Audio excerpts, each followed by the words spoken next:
స్తోత్రం, యేసు రక్తం, యేసు రక్తం, యేసు రక్తం అని చెప్పి అప్పట్లో పాట బాగా క్రైస్తవులందరూ పాడుకునేవారు. ఎగురుచున్నది విజయ పతాకం అని ఆ పాట ఎత్తగానే అమ్మా వెళ్ళిపోతాను, అమ్మా మడుతుంది, వెళ్ళిపోతానంటే ఇంకెళ్ళనివ్వచ్చు కదా.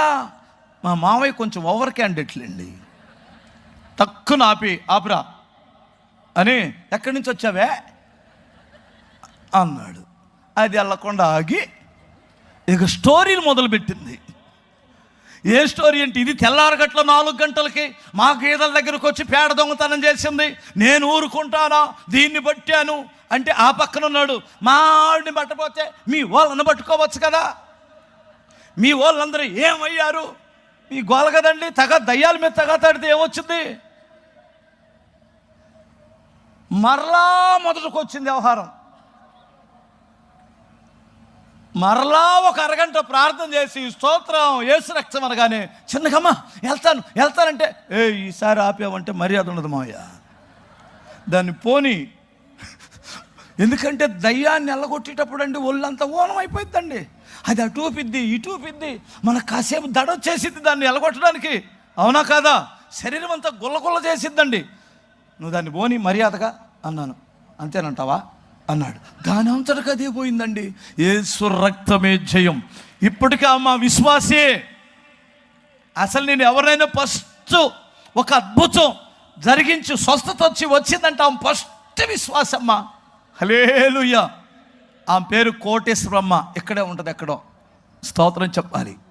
నేను ఎందుకు ఈ విషయాలు నువ్వు రాజు అయితే ప్రజలను విడిపించే బిడ్డగా ఉండాలని దేవుడు కోరుకుంటున్నాడు. ప్రజలకు నువ్వు ఒక అండగా నిలబడాలి. ఇంకా చెప్పను, రాజు పిల్లలకి ఏదైనా కొరత ఉంటుందంటారా? రాజు దగ్గర నుంచి సమస్తం వస్తుంది. అదే టైంలో ప్రభు ఇంకొక బిరుదు ఇచ్చాడు, మీరు యాజకులు. స్తోత్రం చెప్పాలి. మీరు ఏర్పరచబడిన వంశీయులు. అనామకుల్లాగా దేవుని దగ్గరికి రాలేదు నువ్వు. ఏ ప్రణాళిక లేకుండా దేవుని దగ్గరికి రాలేదు. దేవుని ఏర్పాట్లో ఉన్నావు. కోట్లాది మంది ప్రజల్లో, కోట్లాది మంది మనుషుల మధ్యలో నీ పేరును దేవుడు ఎతికి నిన్ను పట్టుకొని ఈ సభలకు కానివ్వండి లేదా ఈ యొక్క మార్గంలోనికి దేవుడు నిన్ను పిలిచాడు. దేవుడు నిన్ను పిలిచాడు. నువ్వేదో పెద్ద తెలివైనటువంటి వాడివని రాలేదు.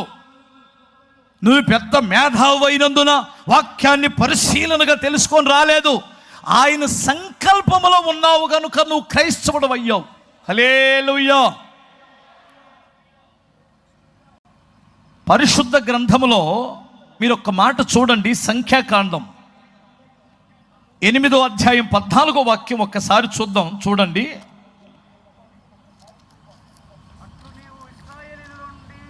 ఏది నీ మైకు?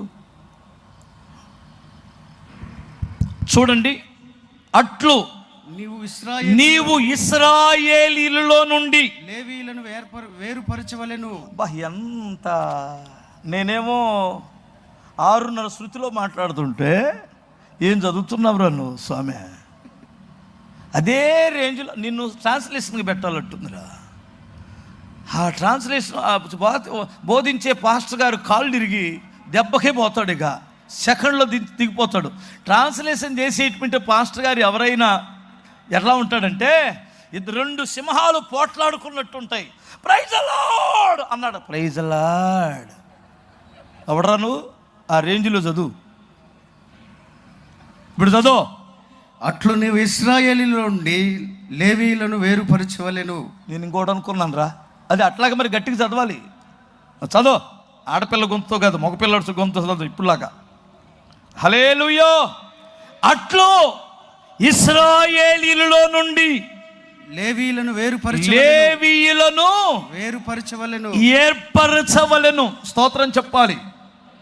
అదే జనములో నుండి, అదే జాతిలో నుండి, అదే వంశములో నుండి, అక్కడ నుండే, ఆ ప్రజల మధ్యలో నుండే క్రైస్తవుడు ఆ ఊరిలో నుండే, ఆ పట్టణములో నుండే, ఆ గ్రామములో నుండే వాళ్ళతో కలిసే తిరిగాం, వాళ్ళతో కలిసే ఏమండి పిచ్చి పనులన్నీ చేసాం.